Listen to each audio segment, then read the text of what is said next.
Hello out there in podcast land. We are back finally again for another episode of Kennel Confidential Podcast. This is going to be another episode where you get just me and Chad, no guests this time.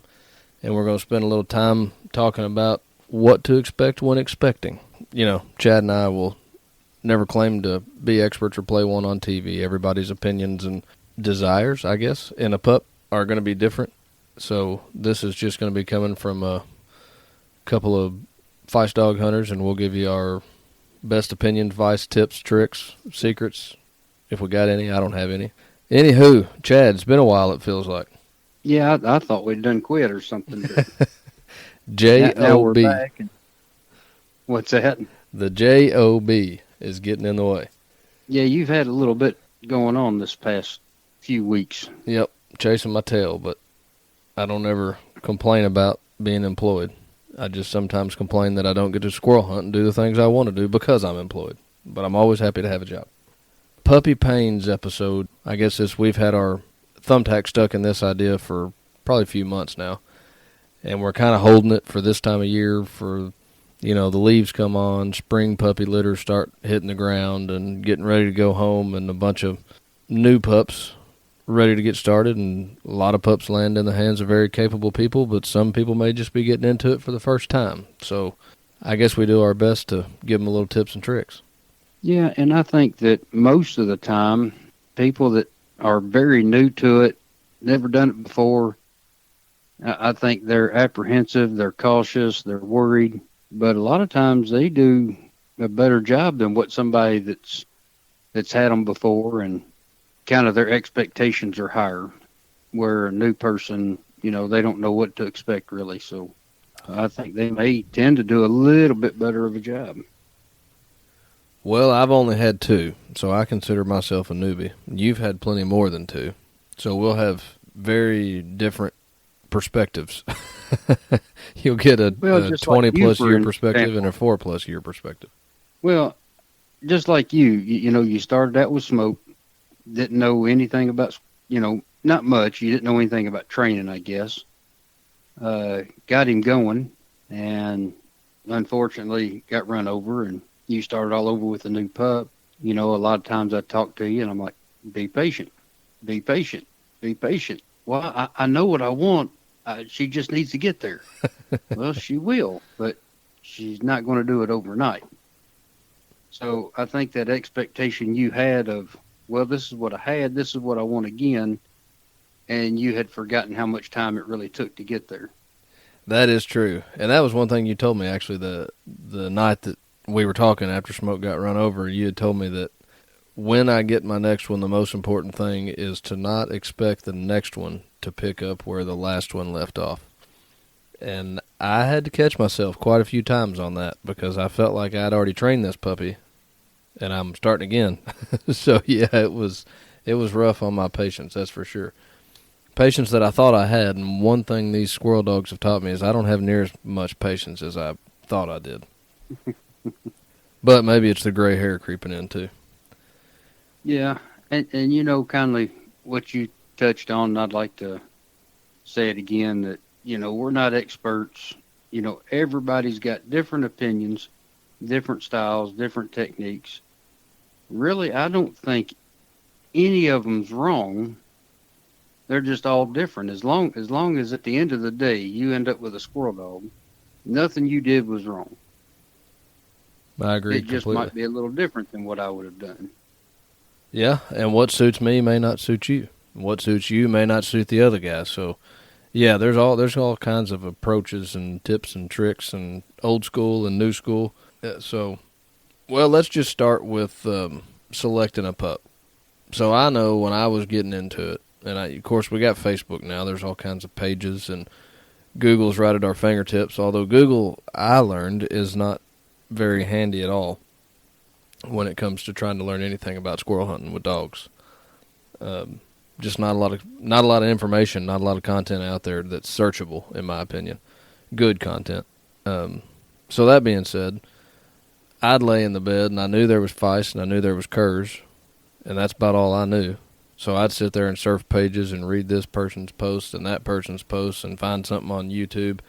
And I still think I there's things about all the breeds that I could like. All I've had is Feist, and I don't have a reason to quit them now.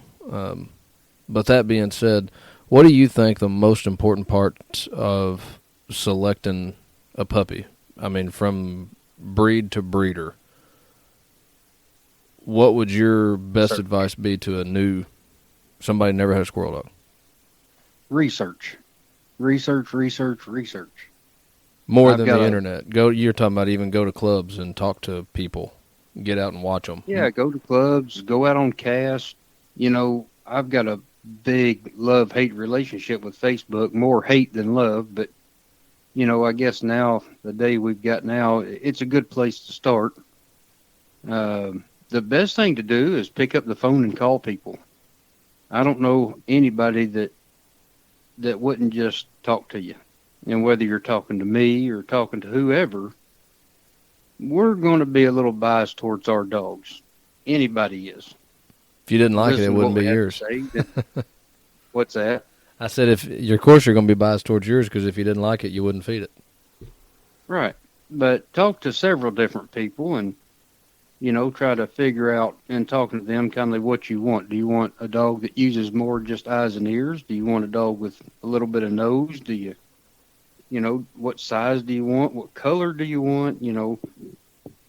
If you're patient, you can pick out everything, but don't go on Facebook and, oh man, this one's just burning it up, winning everything. He must be reproducing. Winning does not equal reproducing. And at the same time, reproducing does not equal winning. So, there's some misleading stuff, and I'm not saying that dogs that are winning won't reproduce. All I'm saying is just research. I think that's good advice, and there is a lot of that. And I think Facebook obviously plays a huge part in that. Everybody's got a platform, and everybody can put their dog out there and show it off, good, bad, or otherwise. Like we said earlier, everybody's proud of their dog or biased towards their dog. So my dog may accomplish something that somebody else is looking at it and thinking, well, big deal, But as long as I'm happy, I'm happy. But that being said, just because I'm happy and I win this hunt or that hunt or this show or whatever, that doesn't mean that dog will put it back in there. I totally agree with that. Well, I'll use Bo for an example. He's done a lot. He's won a lot. And if he produced 100 puppies and only 10 puppies made squirrel dogs, he's only 10%. So if you were coming to me to buy a puppy knowing that Bo's only throwing 10%, well, how big of a gamble do you want to take? You're going to be 1 out of 10 puppies is going to make it, and you want to buy one from me. That's probably not a good way to spend your money. Now, if he had 100 puppies on the ground and 80 of them made it, 80%, that might be a pretty good gamble. That's what I mean by not every dog is going to make it. Whether they go to a home that decide not to hunt or, whatever the case may be, not every dog's going to make it. You just want to play the odds, play the percentages, and try to get, the best you can get. I don't believe in a proven cross whatsoever. So yeah, expand on that a little bit, because that's what you see a lot of is, this is a proven cross, and I think we all know what they mean when anybody says that, is just that the cross has been made before between the same male and female, and the litter all turned out to be squirrel dogs. But expand a little bit on why you don't like the term proven cross. Well, if you take 2 dogs and breed those 2 together 10 times, and she had 10 pups each litter, that's 100 puppies. Those genes are not going to line up the same way all 100 times. Every puppy is going to be genetically different in some ways. If you've got a sister and she's got blue eyes and your eyes are brown, she's got blonde hair and you've got, brown hair, those genetics didn't line up the same way. If so, you all would look alike, talk alike, act alike, identical twins, basically. But if you look at a litter of puppies, a lot of times you'll have all the colors will be the same. When they get full grown, they'll be 2 inches, 3 inches difference. They'll tree a little bit different, hunt a little bit different. So all those differences, that means that those genetics did not line up the exact same way in both dogs. So I don't believe you can have a proven cross when you do that. That makes sense. I can get my head around that, understand that. Once the research is over, the pup's got to come home, which is usually around the 6 week mark, I believe, right? 6, 8 weeks, somewhere in there. Yeah. So the part that drives us all crazy is, and you and I are a little different on this, but that comes down to me being a one dog guy and you having several dogs. But when does the training begin with you? What age do you think a dog should be? You should start fooling with it. Well, can we back up just a little bit? We went from breeding to training. How about let's pick a pup first? Okay. Picking a puppy. How do we do that? Close your eyes, reach in and grab one. It all depends. Everybody has a little bit different. I suggest you pick a puppy like you picked your girlfriend or your wife or your boyfriend or your husband. You know, looks comes first. If you didn't like the way your other half looked, you probably wouldn't have approached them. So you got to have a good looking puppy. Next, they've got to have a good attitude. You know, personality's got to be there. If you don't like their personality, you're probably not going to keep them long. So if they've got the looks and the personality, now you're more likely to hunt the pup. That's what I normally go with. Because at 6 weeks old, you don't know what that pup's going to act like or be like, you know, at 8 months old. Mostly, you know, I go by looks. And if I've got time and I can, and I normally don't, I usually take whatever's left over. But if I have time and I'm actually picking a pup and can, I'll go sit down and see which pup comes to me. Or most of the time, I pick the puppy that stands back away from everybody else and just kind of watches me. If there's 6 pups and 5 of them are playing and roughhousing and one's looking at me and sitting down and paying attention to me, I think that they're already trying to figure out what I'm wanting them to do. So that's usually the one that I pick. Yeah, I would agree with all that, but paying attention to temperament in the kennel with the litter, I think that's good advice too. You know, we talked to K9 Power, and he had mentioned, I don't remember if he told us on the podcast or if we were recording or not. I mean, but anyway, he had mentioned that with his Jag Terriers that he would kind of smack the cage and try to catch them off guard and watch the reaction.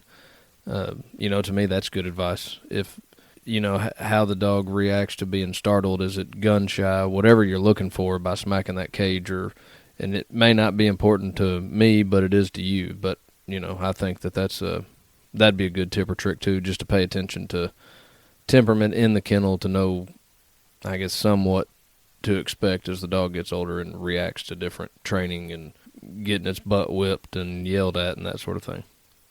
It could show intelligence too, I guess. It doesn't take a real smart dog to jump at the door, but a dog sitting back watching might be a little more intelligent if he's taking or she's taking the time to figure out what's going on when the other ones are just jumping up trying to fall out of the door. Yeah, and some people like a more bold pup. They want one that's attacking their hand and jumping all over them. And if that's what they like, hey, if that's the personality they like, I like it for them. I said, I guess this show's going to be a whole lot of opinion and, you know, kind of take it or leave it, just kind of what we do, I guess. Yeah. It's hard to talk to everybody about the topic because everybody's desires and requirements are different. But I remember we were at the pound picking up my house dog. She was, I don't know, I had 3 or 4 litter mates there with her, all 8, 12 weeks old. That is one thing I paid attention to. A couple of the pups were, you know, just coming up, getting all over my hand and real excitable. And then there was, you know, probably one hanging back in the back of the kennel that didn't want to come to me at all, which I don't like. And the one I chose, I knew I wanted a brindle female, so I kind of narrowed that down too. But the one I chose was just kind of middle of the road. You know, she wasn't hiding in the back away from us, but she wasn't trying to chew my fingernails off. She was just kind of that middle of the road temperament, which for a house dog is kind of what I wanted. I didn't want a lazy couch potato. I wanted to have some kind of energy to play. But that's good advice, to pay attention to the temperament in the kennel. So once you've reached in and grabbed your dog, now we're bringing it home. And when do you think training begins? as soon as you bring it home. Well, let me back up. I don't mean just all intelligence training. Yes, I think every dog gets some kind of training when you bring them home, whether it's don't do that or go outside or whatever. Squirrel training. When do you start scent training, or when and how do you start? Let me ask it that way. I guess it all depends. Littermate to yours, Rascal. I brought him in the house at 6 weeks old, and we decided that he was going to be a house dog. So my wife got him a little stuffed animal squirrel just to play with and chew on. And he was up on the couch, and I was tapping it on the back of the couch, up high. And he got to barking at it, and I'd give it to him. So I actually, at 6, 7 weeks old, I was already really starting starting down the road of treeing, with him. I think the earlier you can get them barking at something, and I don't care if it's a squirrel tail, a stuffed animal, bologna sandwich. If you can get them barking up, the earlier you can get them doing that, I think the farther it goes down later.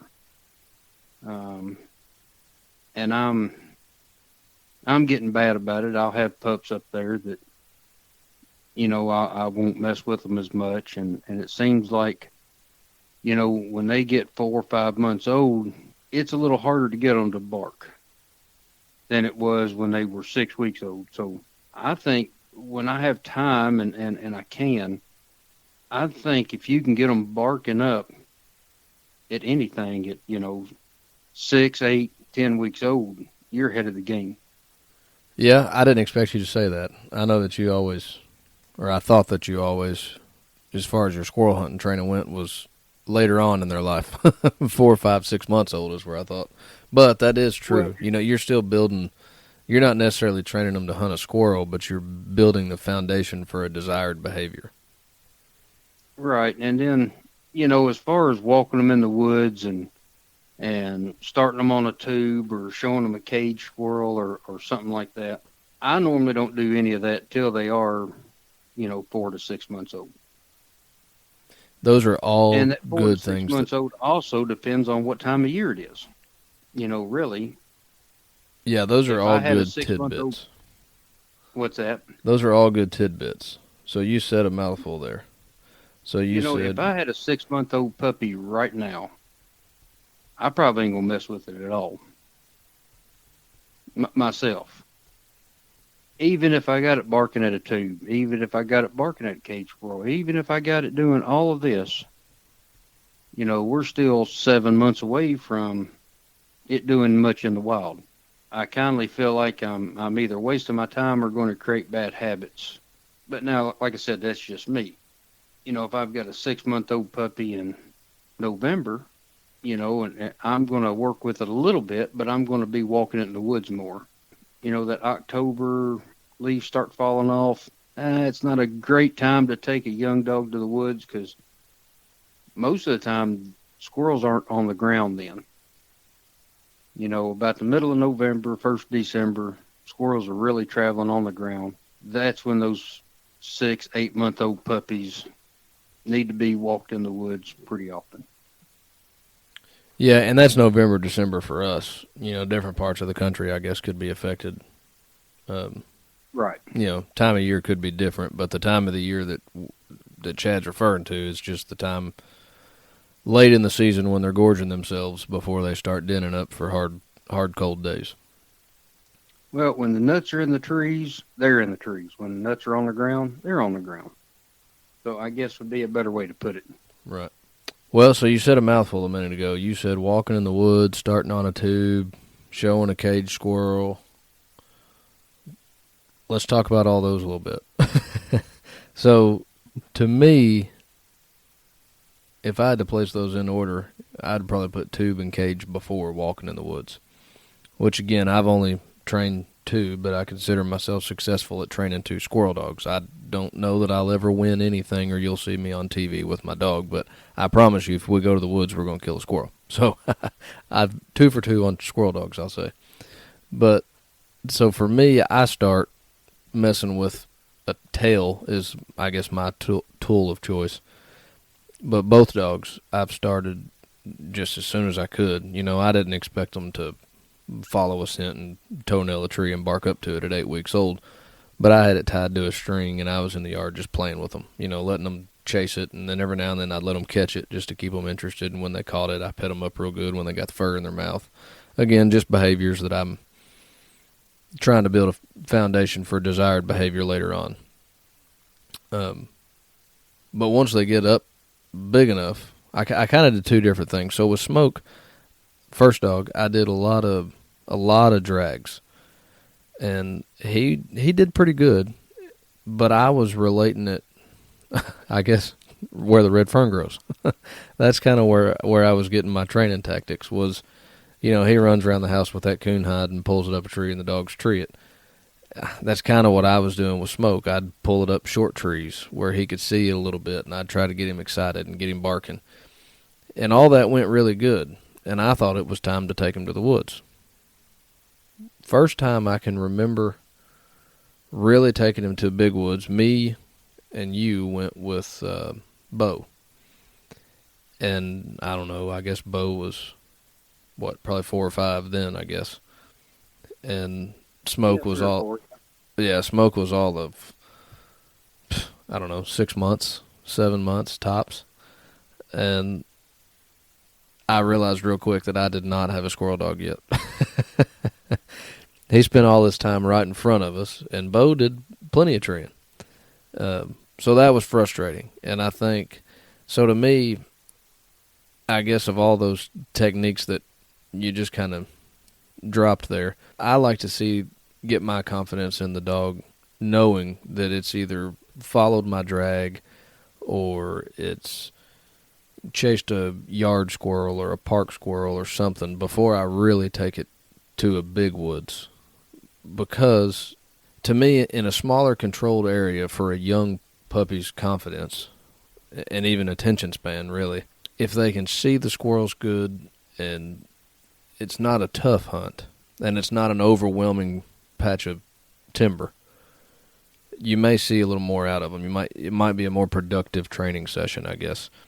Then once I feel like they're really doing good on those yard squirrels or park squirrels or whatever, that's when I like to transition them to the big woods because, you know, I was frustrated when I left with Smoke that day because I had told you on the phone, oh, yeah, he's treeing squirrels. He's doing good. Well, then you get him out there with another dog, a more experienced dog, for sure, in a bigger patch of woods that I don't think I'd had him to LBL much at that point. And I think it was a little bit overwhelming to him. You know, it was a new place. It was a huge patch of woods. There's this other guy here. There's this other dog here. And to me, that's probably why he stayed with us so much, because it was just so overwhelming. His confidence was tanked, you know. Yeah, and I think that, you know, what comes first, the woods or the tube? Again, depending on the time of year, I guess. Depends on what I feel like doing more than anything. I guess I'm kind of lazy. But if you never take them to the woods, and then the first time you take them to the woods, a stick hit me between the legs, I got to yelp and run. You know, a weed hit me on the back, I've got to lay down and scoot. I don't know how to get across this ditch. I don't know how to get over this log. So, like you said, yeah, the dog, you know, your pup's overwhelmed because it's never faced any of those obstacles before. Plus, it's a big, scary place out there. It's not in the yard where it can see you from 20 yards away. You know, you can't go behind a tree or something, you know, in the yard. And it always knows where you're at, and it's comfortable where it's always been. So, yeah, it's another learning curve. Even if you've got them treeing squirrels in the yard, you take them to the woods, and they've got to learn something completely different. They got to learn what this big place is and what's everything touching me and how do I get across this stick, you know? Yeah, and with Lemon, I didn't do, maybe I was lazier, or maybe after going through it with Smoke, I just kind of knew a little better what to do, what worked and what didn't work, I guess is what I should be saying. I didn't do near the drags with her. I played with the tail a lot. I focused on getting her to bark at the tail over her head a lot. I never showed Smoke a cage squirrel, and I did show Lemon a couple. But that was me not being patient. I wanted to know what she was going to do when she saw one right now. And she was little. It was almost probably too young. I was afraid it was too young because I didn't want her to have this phobia of squirrels because it was almost bigger than she was at that time. But, Lemon started easier and earlier. And, you and I have talked about that several times, but I think that could have a lot to do with time of the year, too. Smoke, by the time he was really old enough to really be fooled with and hunting and turning on, squirrel season was winding down. Trees were starting to fill back up with leaves, and we kind of missed it. Lemon was born earlier. She was a April litter, so really she was getting big enough to be fooled with when the leaves were coming off. So that probably has a lot to do with it, too. But I also think that I don't want to say the drags didn't work and insult everybody's opinion of where the red fern grows, because I do love that movie. But I don't know that the drag is overly important. And I think to a lot of people with their first dog, it's almost common sense, or it seems to be common sense, that that's where I'm going to go. I'm going to drag this tail across the grass, up a tree, and let the dog find it, and I'm a good girl, good boy, the dog, when it does that. I don't think it hurts, my opinion. I did do some of it with Lemon. I did a lot of it with Smoke. But, the one problem I had with Smoke that you helped me fix, and we've talked about it on episodes before, is he wouldn't bark up. I don't know if that was a confidence thing or if it related somehow to pulling a lot of drags and him not being able to look. Once we was out in the big woods, he might have been treeing on the scent, but he'd just sit there and look up, and he couldn't see that tail tied in the tree, so he didn't bark. I don't know if that's what it was or not, but I was a lot heavier with artificial training, I'll call it, with Smoke than I was with Lemon. With Lemon, I kind of got her started, got her excited about it, and then we just went to the woods. And there's parts of that drove me crazy, as you know. But anyway, so what is your opinion on how effective a squirrel tube or a cage squirrel is on a puppy? I think both of them are very effective. I think that the tube is a little more effective. Of course, if you're only training one puppy, you're not going to spend the money to build this tube. The reason I think the tube is a little more effective is because it gets to see the pup gets to see the squirrel go across the ground and up a tree. That's what it's going to face in the wild. It's going to see them running across the ground and going up a tree. That's what I like about the tube. And you've got yours up in the woods. It's not just out in the yard. It's to me, it's a little more realistic too, because they're stepping over sticks and leaves and limbs, and when you're working your tube, you're working your dog in the woods on a tube. Right, and a cage can do somewhat similar. Back to what you're saying about Lemon and how young she was. That's what I caution everybody about is if you've got a cage squirrel and it's beating and banging, don't drag your pup to it. You're going to scare that puppy to death. I don't care how gritty it is on a food bowl. You're going to scare that puppy to death most of the time. Take it off the lead, walk close to the cage, keep walking close to it, calling it, and let it come and figure it out itself. It may shy away from it the first couple of times, and it may just start barking at it immediately. But if it shies away, it doesn't necessarily mean you don't have a squirrel dog. Right. It just don't know what to do. Yet, yeah. If you're going to use a cage squirrel, people say, only do it once or twice, and that's it. Well, it depends on what the pup's acting like. If you show it to that pup today and it don't do nothing, show it to it again tomorrow. Don't really do nothing. Show it to you again the next day. A couple of days later, show it to them. Get them to barking at that thing. And once you get it to barking, then you may only want to show it to him once a week. If it hadn't took interest in it, it hadn't barked at it, you're not hurting that pup at that point.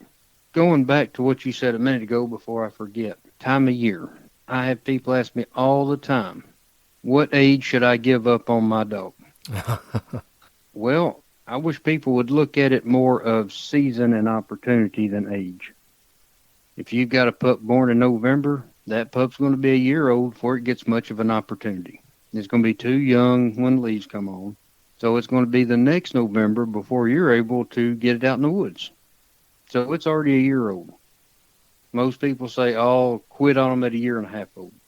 So if you start on November, December, January, so you got half of November, all of December, and half of January that are real good times. Real good times. If you kind of miss that good time, it may be the next season before it really takes off. So now you got a 2-year-old dog that everybody said you should have culled 6 months ago. I don't think that the seasons were conducive to, that 2-year-old dog. Now, if you've got an 8-month-old puppy in November, maybe you can go by that 1.5-year-old standard that a lot of people's putting on. But I also think improvement is a good judge of it too. If you've got an 8-month-old pup in November and it's showing improvement, but it just ain't there yet. It's hunting out a little farther. It's making a tree every now and then. It's listening a little more. As long as it's showing improvement, I've got time for it. When it quits showing improvement, that's when I start falling away from it a little bit. And that's my impatience sometimes. Yeah, and that just that makes a whole lot of sense too. I think that needs to be said. Is that it's, and when you're talking about improvement, I mean, yes, the ultimate goal is to have a dog at the bottom of the tree barking up at a squirrel, but if to really listen to what you said there, you're not looking just for how well or fast that dog is getting, that puppy is getting under a squirrel. Going back to the I can't get over the log and cross this creek. How well is a dog doing at that? Is the dog cutting through the woods better? Is it crossing that creek now? How fast is it locating? Is it locating faster now than it was last month? That's improvement. Is it looking up more this month than it was last month? That's improvement. The improvement doesn't always need to be measured by how many squirrels are in your bag at the end of the hunt. So I think that was a good piece to be said there. But if you don't have a tube or access to a tube, and you're not having any luck trapping a squirrel, what would your best advice to getting that young pup started to somebody who doesn't have access to those things, doesn't have access to anything other than, maybe some roadkill in the woods? Do you like hang-ups? Do you like drags? Or would you just take them to the woods and let them discover squirrels? No, I'd use roadkill. So I don't mind use a drag. So you do think that there needs to be some instruction. Right. Okay. Yeah. So just taking them to the woods wouldn't necessarily accomplish your goal. You don't think? You think a dog still needs to be pointed in the right direction. I think you would eventually accomplish your goal, because if you've done your research, like we talked about before, the chances are you're getting a pup that, and let's face it, the breeding's getting better in some ways. There's more of a percentage of dogs now making it than there was. I think there's enough natural ability out there that, if you take them to the woods only and walk them through the woods enough, I think they're going to start. I think it's going to take you a lot longer, because if you use a tube, a cage, or a drag, a hang-up, a dead squirrel, roadkill, whatever, there's no doubt that there's 100% chance that pup is going to see a squirrel, smell a squirrel that day. 100% chance. Guaranteed that pup's going to see a squirrel. You take it to the woods and just walk it through the woods, there's not 100% chance you're going to see a squirrel that day. When I take a young dog to the woods, 6 months old, something like that, an hour's my max. I like 45 minutes, but an hour's the max. So we've got an hour to get in the woods. We've got an hour to let sticks hit him between the legs and in the back, and crossing creeks, crossing logs, and see a squirrel that runs across the ground right in front of him and goes up a tree. We've got an hour to do that today. That's probably not going to happen. If I've got a tube, a cage, or a hang-up, I guarantee that pup's going to see and smell a squirrel. Whether it's a hang-up, a drag, cage, tube, they're all tools, and all tools can be overused. And most of the time, the pup will tell you if you're overusing it. You never work a pup with anything until it's tired. You stop well before that and put it up, just like hunting in the woods. If you've got a 4-month-old pup that's actually treeing squirrels in the wild, you don't want to hunt that sucker all day. Eventually, it's going to quit. But back to what I was saying, some instruction is good with a pup before you actually go ask it to start its job. And the best way to do that, like I said, 100% guaranteed it's going to see and smell a squirrel if you've got a tube, a hang up, or a cage. So we've researched the dog, we have selected the dog, we've figured out that we're going to start training. Well, immediately you're going to start some kind of training, building some kind of foundation. To me, even if it's sit or speak or whatever, to start with the dog as soon as possible on getting it to understand that its job in life is to please you, and reward the dog for that.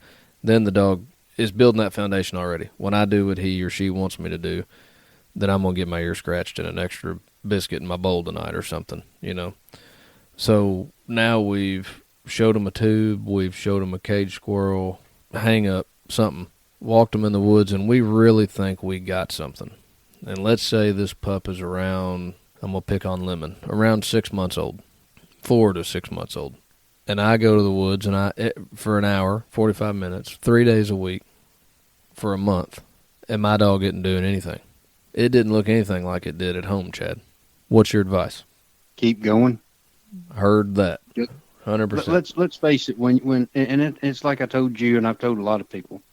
When you start taking a pup to the woods, a young pup, whether it's treat on a cage or treat on a tube or whether it's done anything in the yard or not, when you start taking that pup to the woods, you are wasting your time.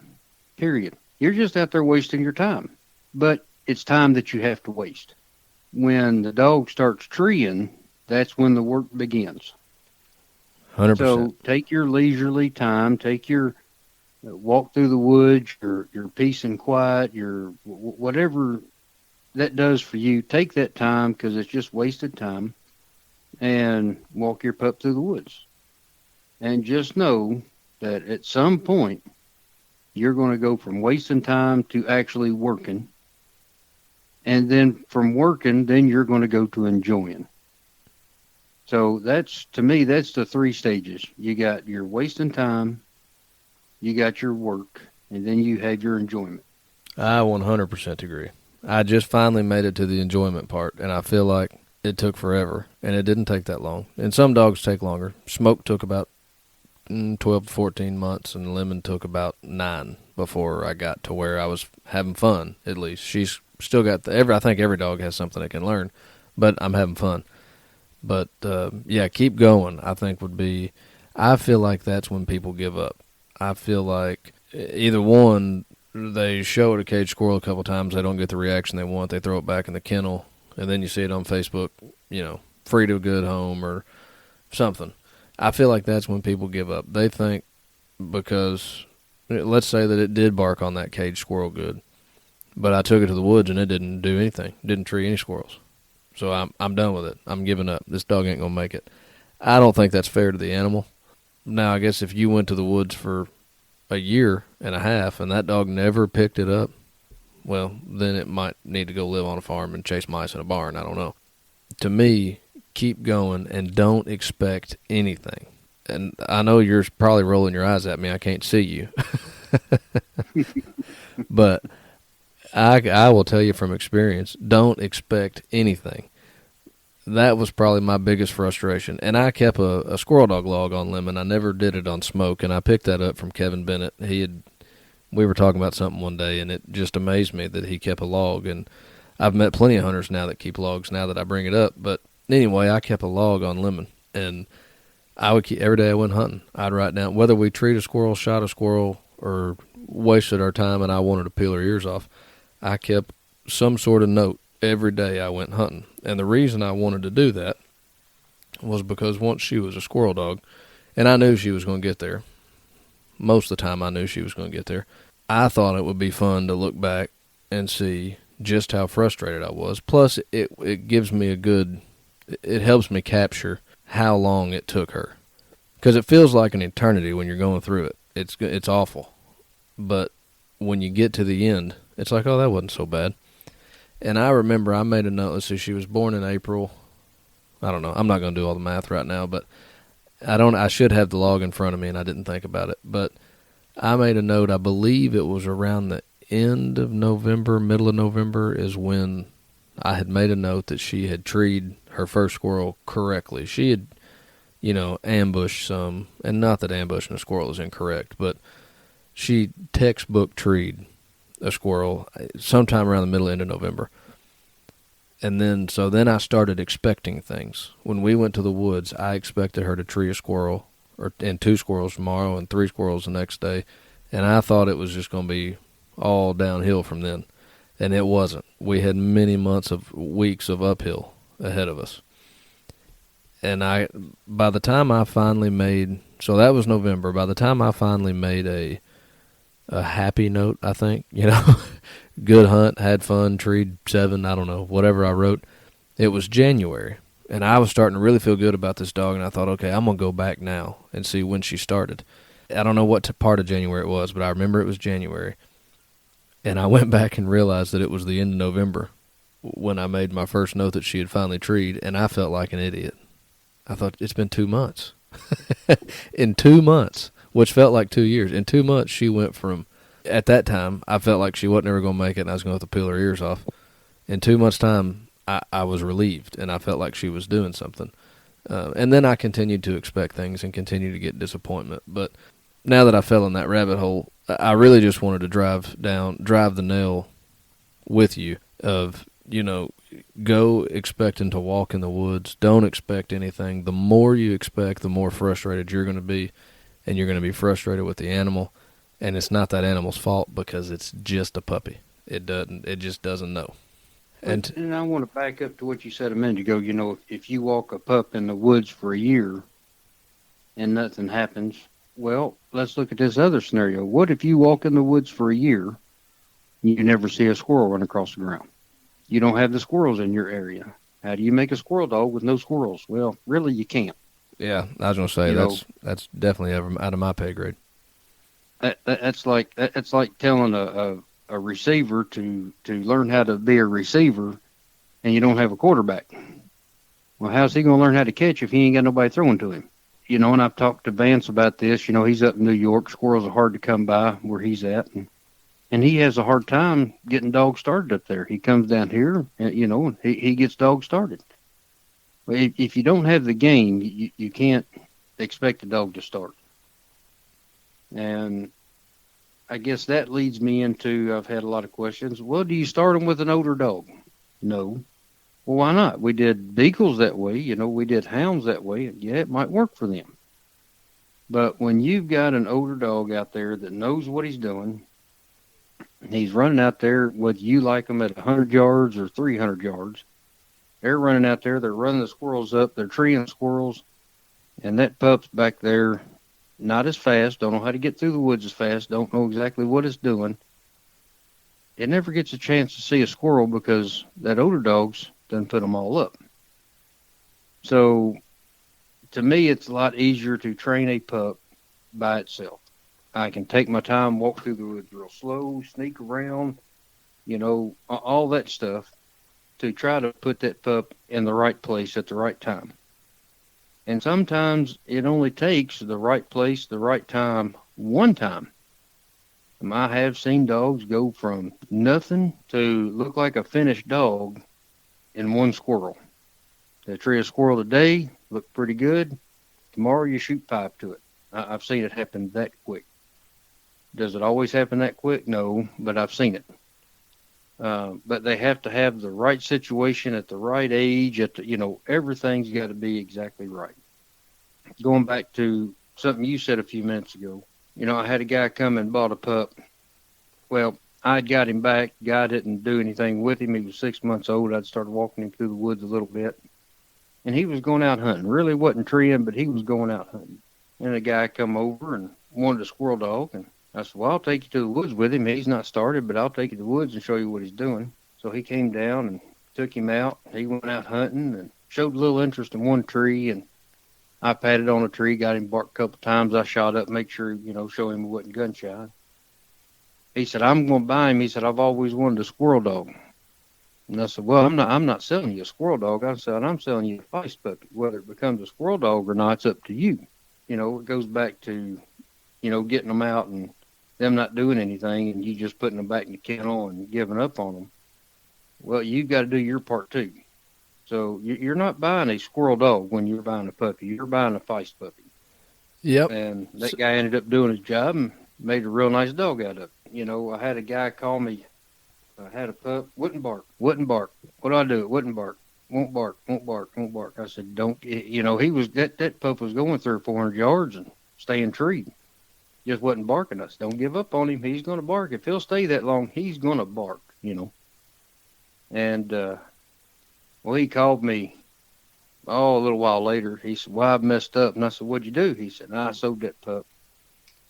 And I said, you did? And he said, yeah, 3 days after that other guy got him, he started barking.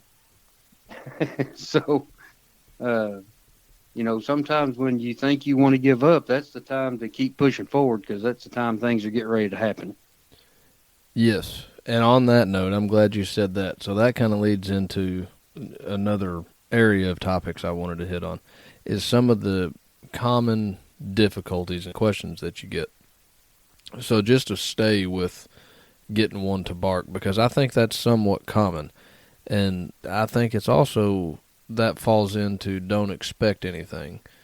You expect this dog to toenail the tree and bark up and look like a magazine cover just because he's supposed to, not necessarily because he's ready to. But getting one to bark, so that is something that I struggled with the first dog, and I could get him. If I really messed with him with that tail, shaking it in the tree and getting him excited, I could work a bark out of him, and I'd throw it to him and pet him real good and celebrate it just as quick as you can. Once you get that behavior that you want, make sure to celebrate it right then.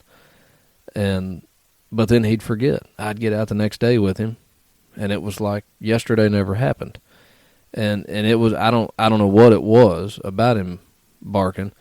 But my house dog, I think I could teach her to stand on her head and recite her ABCs if I wanted to. I mean, she's just always been trainable, smart dog, wants to please me. So I knew, and I've never taught her to speak on command because I can't stand a house dog that barks. I don't like when she barks, but I knew I could teach her to pretty quick. And I got her out in the patio, her and that puppy, and they both knew how to sit. So I'd hold a treat up and tell them to sit, and they'd get their treats for sitting. And I taught her to bark, my house dog, in about 5 minutes. And then I would look at Smoke and say, speak. And if he didn't bark, when the house dog barked, she got the treat. And it didn't take him long to figure out that she's getting the treat because she's barking and I can do that too. So then I transitioned that to the tree. Once I had him to where he could speak on command, and I'm sure there's 100 other tricks, but this is just the idea that I had, and it helped. I won't say that it was an immediate fix, but it helped. There was plenty of times that I'd lean up on a tree and I'd have a squirrel right in my scope, and I'd be sitting there waiting on him to bark because I don't believe in shooting the squirrel out to the dog if the dog didn't do it right. I don't ever want to reward a half-hearted effort, I guess. And there's plenty of times that I know he run it up, and I know he's sitting under the tree, and I'm looking at the squirrel in my scope, and if he didn't bark, we moved on. I didn't celebrate him doing half of it right. But I'd be sitting there looking through my scope saying, talk to him, Smoke. Where they at? Speak, speak, speak. Talk to him. And if I could get one little yep out of him in the beginning, I shot and dropped that squirrel. And from there, you can build on that yep into the tree behavior that you want.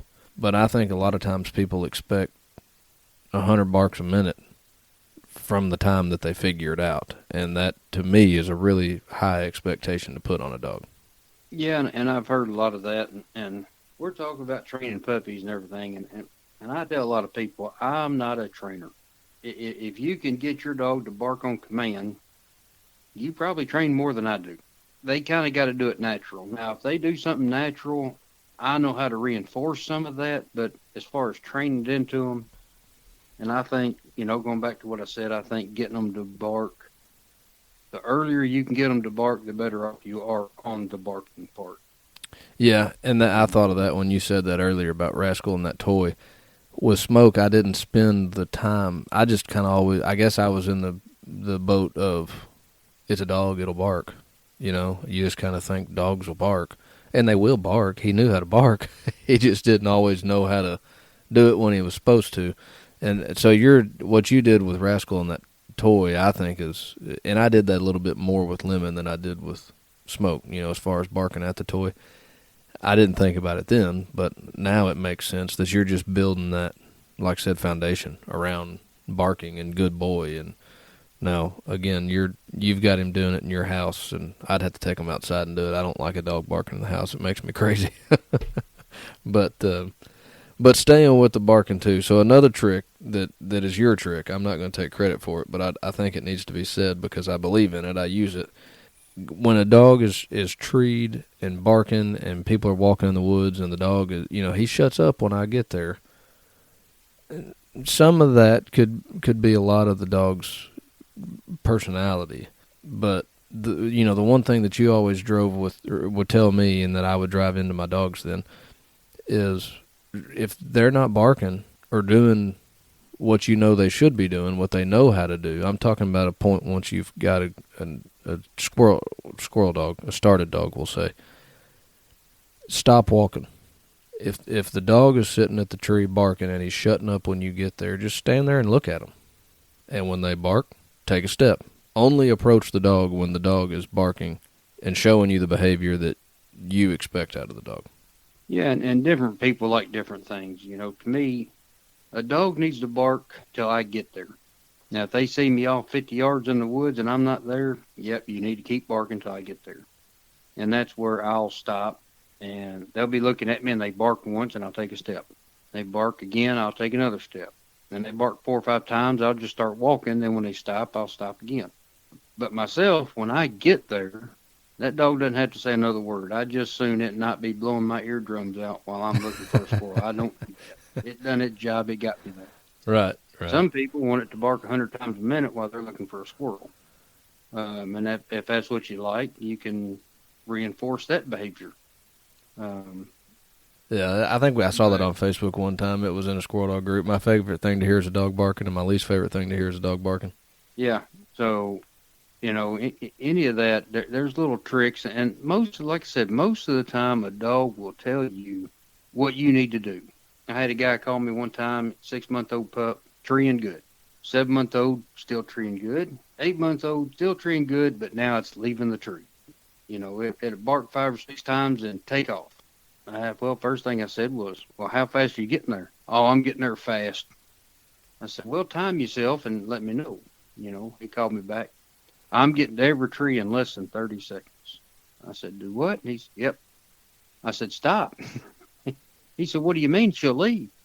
I said, well, if she leaves, she don't get the squirrel. If she comes back to you, walk off like she's never done anything, but just take your time getting to her. And I said, walk slow, walk slower, and then stop for a minute, then stop for 2 minutes, and then go to her. 2 weeks later, he called me back. He said, I can't get her to leave the tree now. So, dogs will pick up. If you get to the tree real fast, just send them on immediately. They'll pick up on that. I'm bad about that when the leaves come on. Leaves come on, I'm out hunting a dog. I barely look in the tree. Mm-hmm. I'm just ready to go. Well, the dog needs to learn patience. Yeah, especially this time of year when you can't shoot. Even if you could see them, you can't shoot them, On a tree dog, I want it to stay at the tree till I say it's time to go. And the only way they learn that is by patience. And the only way they learn patience is if they have to stay there for a while. When I first start a pup and they're doing it right, I'll run to them. I don't care if they're 50 yards. I'm at a sprint getting to them. I'm trying to knock that squirrel out. And I'll do that 5 or 6 times. And then, I'll walk a little fast. Then I'll walk a little slower. Then I'll walk a little slower still. And if they're treeing real close, I'll just stop and listen to them for a minute or so. And again, that dog will teach you. It'll let you know when it's ready for you to walk slower. You can tell when that dog's interested in wanting to stay. And you just let him stay a little longer and a little longer. And if you're taking too long to get there and he's wanting to leave, now you might want to speed it up just a little bit, reinforce stay on the tree, and then back down a little bit. But they'll let you know what they need. Yeah, my first thought when you said that about the guy saying he's leaving the tree, my first thought was what you said a minute ago: keep going. I mean that's a tough one. I think when they're young and they tree and they do everything right, and you start running to get there, and then all of a sudden you realize they're 200 yards the other way, they've moved on, and you're sitting there sucking wind, ready to choke the thing because it didn't hold, and here you've hustled over there. That's part of it. That is a tough one. That's good advice, I think, but that's probably going to happen to you. That's something you can expect when expecting. Your dog will go through a phase when it does it right, and then it sees another squirrel, 50 yards in another tree and takes off running before you've ever got to look up the tree that it left. With me, it's frustrating. I just move on, bite my tongue, and move on. Definitely good advice there, though, because eventually you will get there, and eventually you will shoot the game out to the dog, and then I think the dog will pick up, oh, well, if I just let him get here with that boomstick, then I'll get to eat him. People, I think, want to do everything for them because they're not wanting them to mess up. Give that dog a chance to mess up. That's the only way it's going to learn. When it messes up, you correct it, they've learned. Give them that opportunity to leave that tree.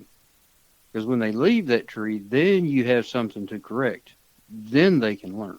Right. And correcting it can be tough because a lot of times it's happening when you're not there. I never burn a dog up with a shock collar in the woods for leaving, especially if you're looking at it just on the Garmin.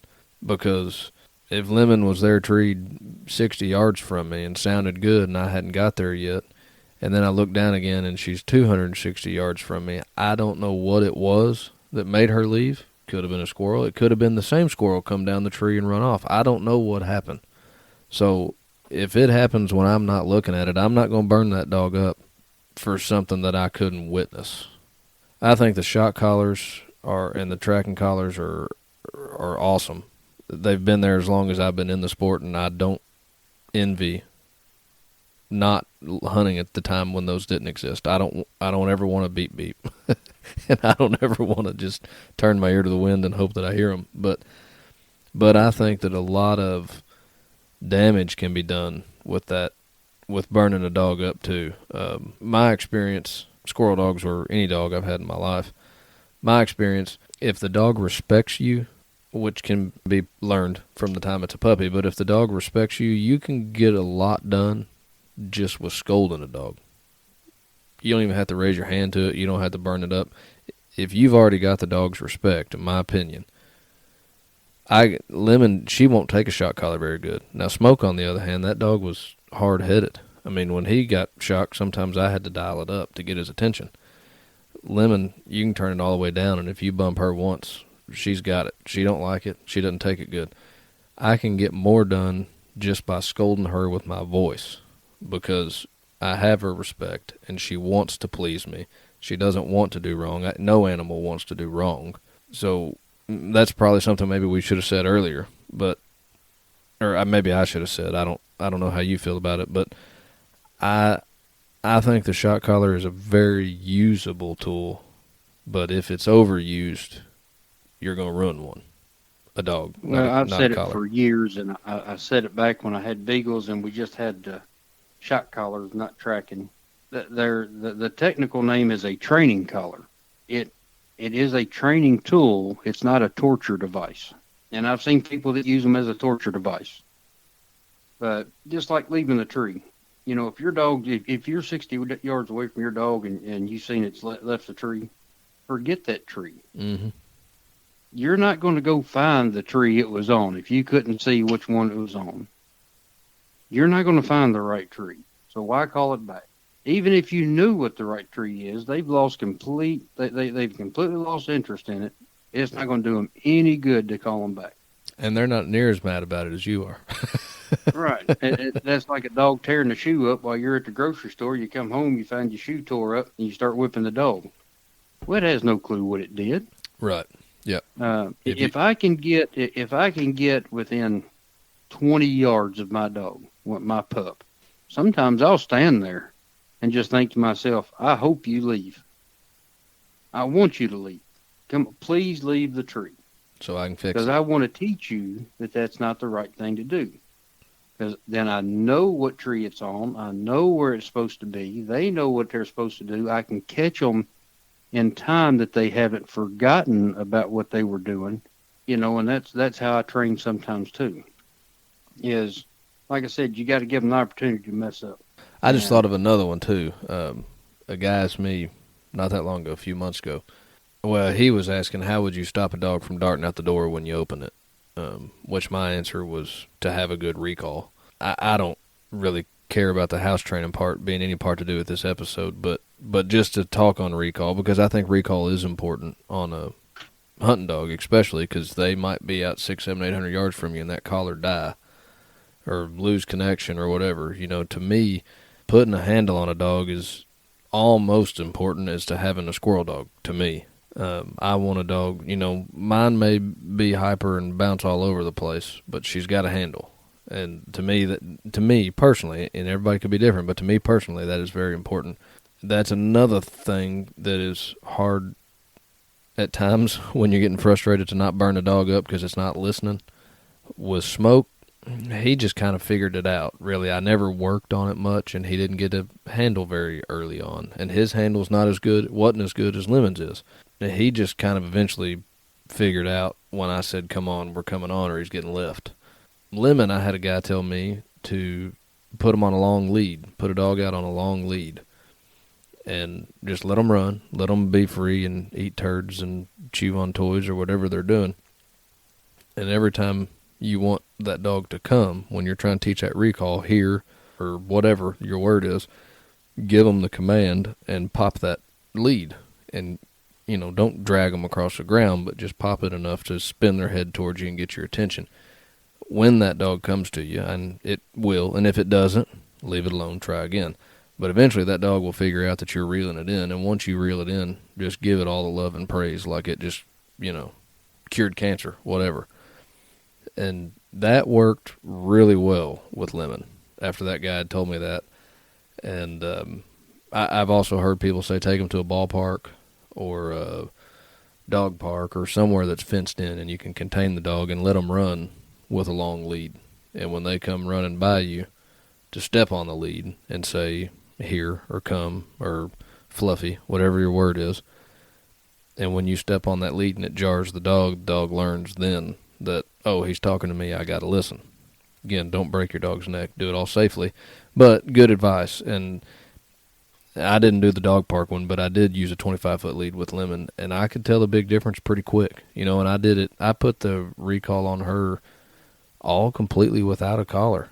Well, there was one time, okay, I'm lying. There was one time I shocked her when she was too young, and I was afraid that I had ruined her because she was about 6 months old, just really getting big enough to be shocked anyway.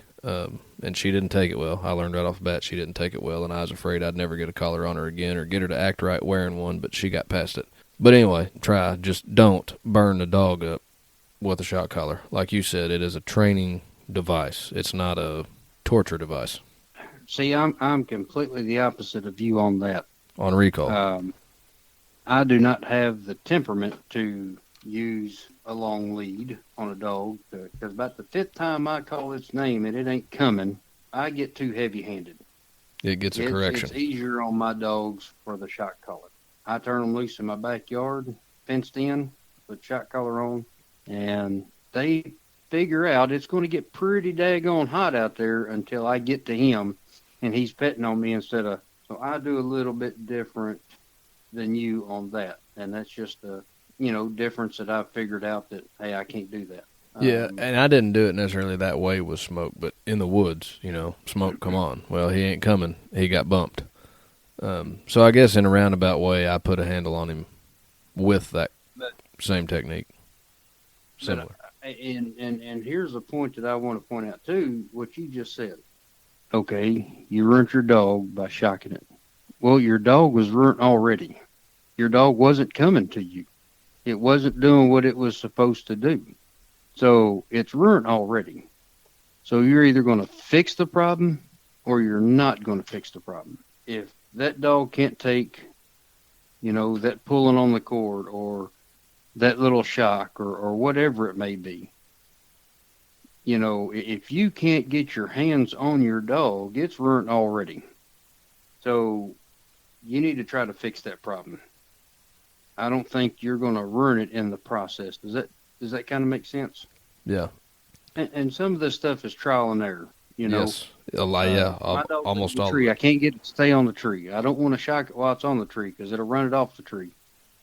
Your dog's already leaving the tree. Why not try to shock it and make it stay? Hmm. All right, well, that didn't work. Well, let's try something else. Sometimes this goes by trial and error, too. Yeah. Yeah. And there Try something again, else is the key words there. yeah, there again, your dog will let you know what's working and what's not working Yeah. by doing that. So, Lemon can't take the never be collar and afraid Smoke to could. try something new. Well, we could go on with this forever. I'm just trying to think of like everything that people have ever asked me or whatever. But I know another big one issue to resolve would be gun shyness. That one comes up a lot. I don't know. Fortunately, I have never had to fix that. Have you? That goes in the same part of that book as proven cross to me. Are there some dogs that are a little more prone to being shy? Sure, there is. But a dog that's never heard a gunshot cannot be gun shy.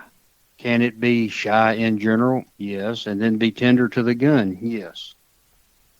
But a dog that's never heard a gunshot does not know to be scared of that gunshot. Yeah, Is that's the a good way I point. look at it. Some people beat pans when they start feeding puppies. Later on, they'll shoot a 22 while they're feeding puppies, and hey, that's a different way of doing it. That's a good way of doing it. I don't. My dogs get shot around when they tree their first squirrel. Yep. That's what it was I with me. don't. I don't shoot here at the house. I don't beat pans. I don't do none of that. When they tree their first squirrel, that's when they hear their first gunshot. And I'm trying my best to get that squirrel out with one shot because once they figure out that big boom brings me a squirrel, you can shoot a cannon around them and you're not going to phase them. They're going to be looking up, waiting for something to fall out of the sky. Yeah, and they'll run to a gunshot. They'll be out away from you, can't hear you, but if you shoot a gun, they'll be back at your feet in a minute. With Lemon, she was a little tender. I remember the first one she treed. I shot it and it got hung up on a limb, and I'm not exaggerating. I think like 55 shells later, I forget how many times I reloaded. That squirrel had so many holes in it, but it was her first one, so I was gonna make sure she got to eat it. And I about run out of bullets, and I was trying to figure out how to climb a tree. She was a little tender to the gun, and to your point, it probably wasn't good that I just kept sitting there hammering away at that squirrel trying to knock it out because she had no idea what I was doing. She probably thought I was crazy. I know you do, and I do. I've never beat a pan or shot while the dog was eating either. I've heard all those tricks, and they make sense. I'm the same way. I guess I took that note from you. Just shoot around them when they tree their first one, but I do try to do it. I try to introduce a dog with a 22. Lemon had the shotgun around her a little more at a younger age than Smoke did, but I try to start with a 22. It's just less percussion. It's not as scary. It's not as big of a boom, which it's what I prefer to hunt with anyway. But I don't know that I would jump straight to a shotgun with a young dog, but I guess if it's all you got, it's what you got. Dogs will get used to it eventually. Well, I was hunting with a guy, and his dog kindly was backing up a little bit. Still treeing, but backing up a little bit. And we was out hunting one day, and he's shooting a 12 gauge. And I said, I think I know what your dog's problem is. He said, what? And I said, at 12 gauge. He said, what do you mean? I said, well, he's kind of tiring just a little bit when you shoot it. Of course, he's shooting 3 times in a row and never knocking nothing out. And we got to hunt together a little bit more and got more squirrels out. And he finally figured out that loud boom brings me the squirrel. But I'm like you. I usually try to start my pups out with 22 with subsonics in it. And then if you can just put those subsonics, if you can get 5 or 6 squirrels knocked out to it, you can go to a 20 gauge or a 12 gauge. Yeah. You don't have to work their way up. It's just they got to figure out that boom brings a squirrel. I've never been in that situation, so I really can't say how to correct that. I've heard people, get a gun a little farther away, get your buddy to shoot, and then give it a squirrel, and get a little closer, shoot, and then give it a squirrel, and a little closer, over days. And when you get done, he should be used to it and can shoot right next to him, then give him a squirrel, and then he's ready to go. But I've never had to do that, so I don't know. I can't say that that works or it doesn't. I've heard that it does, but I really don't know. Yeah, guns never bothered Smoke, and Lemon was tender, didn't like it, but I made sure she was tied, and she would never try to break her neck and run away. When I shot, she didn't head to town.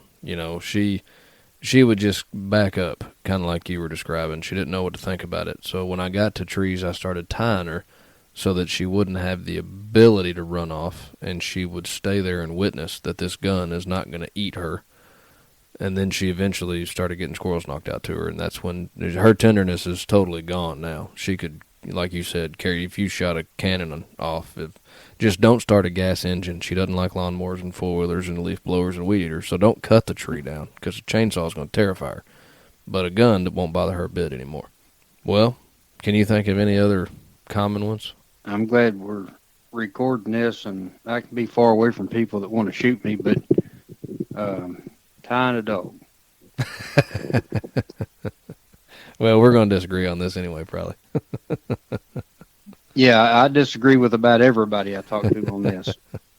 I never tie a dog. The only time I tie a dog is competition. I can call my dog off a tree. It doesn't matter if he's 50 yards or 500 yards. He's treed solid, I can call him off. Some people don't like that. Some people don't understand that. The way I train my dogs is they leave when I tell them to leave. I've had Junior and Doll both treed on the same tree before, and I wanted to see just how good they would do. And I called Doll off the tree by herself. Junior stayed right there and treed. I sent her on, and then called Junior off. And then they treed again. I called Junior off first, sent him on. Then I called Doll off.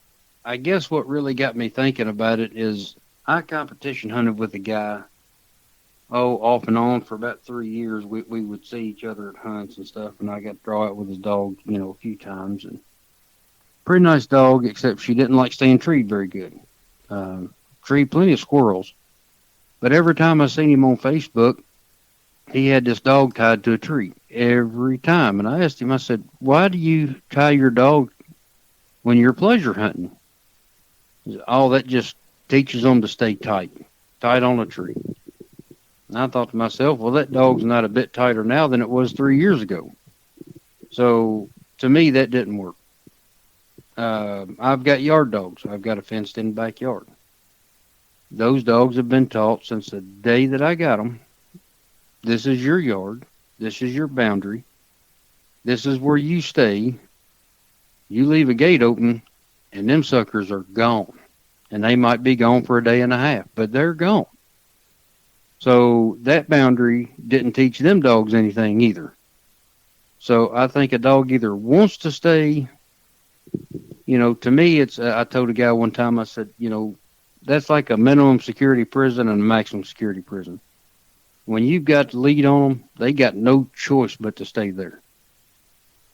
Just like a maximum security prison. I want a dog to be like a minimum security prison. I want it there just because it knows that's the right thing to do and it wants to be there. And that's my opinion on it. I don't know that I've ever talked to anybody else that agreed with you that has the same opinion of mine. Everybody else says tie the dog. Like I said before, there's no right way, there's no wrong way, there's just different ways, and that's my way.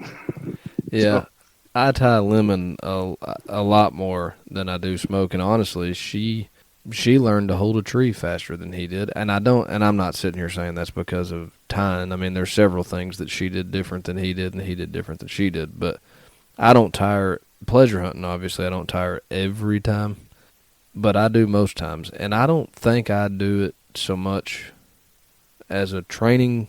Well, I guess it is kind of training. I agree with you. I don't think it necessarily makes a dog hold tighter. I think there's other ways to teach a dog to hold, like we talked about already. Teaching a dog patience, to me, is how you teach a dog to hold, because if your dog's leaving and running off and you can't get your hands on it to tie it to the tree, how is that fixing anything? So I do agree with you a little bit there that I don't know that it necessarily makes them hold tighter, because they already held long enough for me to get there and leash them. So it's more of a patience than it is a tie-out thing, in my opinion. I tie Lemon at trees mainly because of competition. I just want her to be used to it. When I go in to a tree and she's treed, when she sees me take my leash off of me to hook it around a tree and tie it to her, she gets more excited. And I think that's probably because I do it when we're pleasure hunting, and she knows when I tie her to that tree, I'm getting ready to shoot the squirrel out. So sometimes she'll start barking more and better once I've got her tied. And a lot of people will say, oh, they're doing that because you're tying them back and it's making them want it more. It don't matter whether I tie her back or I tie her to the tree she treed on. When that leash comes off, she's just excited about it. But I don't do it. I don't do it to make her hold tighter. I think I actually probably do agree with most of what you said. I feel like this is one of those that we can just go on forever. We could be on for hours talking about dog tricks and bad habits.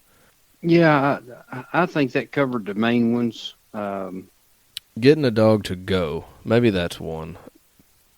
And I've been rolling this one around in my head because I don't know that it's just one of those that you say it and you're putting it on the internet and who knows. But I guess I'm going to trust our listeners at this point. Lemon hunts. Lemon cuts loose. I mean, for a 1-year-old dog, she cuts loose. She's flying through the woods. She's on a mission.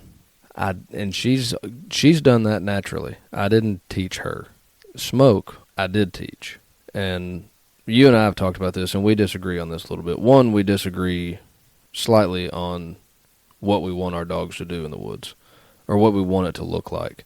But I know that I've talked to you about this before, and you don't really necessarily believe that you can teach a dog to cut and go hunting. And I don't care if a dog, I like this when I cut Lemon loose and she flies in there, I like to see it. But I don't care if she does that, but I do want her to leave. I don't care if she leaves like her tail's on fire or if she leaves just to go hunt. At what speed she leaves, I don't care. But when I take the leash off, I want them away from me. So with Smoke, I did have somebody ask me once after a cast. They said, for your dog's age, he does great going out and getting hunting. And, how did you do that, or did you do that? And I had to look at him, and I said, well, you want me to tell you the truth? No judgment here. This is a no judgment zone. And they said, yeah, it's fine, whatever. And so what I did with him was, once he was a squirrel dog, and he knew what I expected of him when I took that leash off. It's kind of like, I don't know, being a teenager getting your driver's license, I guess. You get new responsibilities now. You're a squirrel dog, so now I'm going to start fine-tuning you, is kind of the way I saw it. And I just break a green switch. I never, beat the fur off of him, but if I cut him loose and he went out 25 yards and then wanted to come back to me, if he got within distance of that switch, he got whipped across the hams. And I would tell him to go, or where they at, whatever I said, whenever I was training him to go find squirrels. If I whipped him, I'd say go. And he eventually figured out if he stayed away from me and got treed, he'd get a squirrel or he'd get a good boy. But if he come back to me, he got a switch. And it didn't take him long. It wasn't like I'm running around the woods beating my dog to death, but it didn't take him long to understand what I wanted him to do and what I expected. I would say less than a week, and he figured out to get away from me. I know I've talked to you, and you don't necessarily care as much if a dog gets away from you as long as a dog is finding a squirrel. Yeah, I think some people, and I've heard people, they'll get out of their truck and they hear a squirrel moving, they'll cut the dog loose, the dog can hear or see it, and it takes off and trees that squirrel, then they load it up and take it to another spot. And that's how they get their dogs to take off and just go. I think there's a fine line to that. I think that if you're not careful, you teach a dog to run past squirrels, and I don't want that to happen. Right. I want a dog to go hunting. I don't want it just stand over there and underneath my feet and stuff. So they don't have to leave like their tail's on fire, because most time if they do, they're going to run by a squirrel, and that irritates me. It's fun to see, and it looks good on a dog when you're in the woods. To me, when I was getting into this and watching and doing my research phase, that's what I thought a dog was supposed to do. So when I would cut Smoke loose and he wouldn't do it, it frustrated me. Why aren't you doing it like them other dogs? Well, some of it, I think, comes with age, but it also it's not necessary. A dog doesn't have to cut loose like that to be a good dog. A dog just has to go hunting and know what he's doing. But I don't know what I was going to say. Consistency on your part, on some of that. Whether you pat the dog on the side, you unsnap it and pat the dog on the side to get it to go, do that every time. If you say go, do that every time. Find me a squirrel, do that every time. Snap the lead snap, do that every time. Be consistent, give they need to find a cue that's what you want them to do. Don't go out there today and go get them. And tomorrow, find me a squirrel. The next day, go. Next day, pat them on the side. Yeah, they need to hear the same cue. One key word or one key sound or movement or whatever the case may be. So I think that would make a big difference too. Yeah, and I've heard people doing it with caged animals. They'll back them out in the field and set the cage at the edge of the woods, and they'll cut the dog loose and let it fly to that cage. And then they'll back the dog up further and move the cage deeper in the woods, and that's how they train on that cut and loose. There's a couple parts about that method that I disagree with that I think could build bad habits, but I can understand where they're coming from. If that's all you're trying to do is just get them to race. But I don't care if a dog does it or not. I like to see it. I like when Lemon does it. It makes me smile a little bit, but if she didn't do it, I'd still feed her. She's still a good squirrel dog. I think we've hit most of the most common Facebook questions. Yeah, and most of the common questions that I get asked on the phone and everything else. Just we can sit here and we could talk about tips and tricks for 5 hours, and there's going to be someone else with some idea that we didn't cover. That's a good idea. So we've hit the research, and we have hit reach in there and grab one. Don't concern yourself too much when they're 6 weeks old, which one you're picking. Just pick the one you like. Training tubes, squirrel cages, drags, exposure to the woods. We've hit on all that, and then we've given a few scenario tips and tricks, and I think that's probably about all we can do with a puppy episode. But again, we could do a whole nother episode and pick up where we left off. But I think we got a puppy episode. Just remember, training a dog is much like life. The first part of your life, you're wasting your time, then you're working all the time, and then you get to enjoy it for a while. So, just look at it like that. And let them be a puppy. That's one thing let them be a puppy.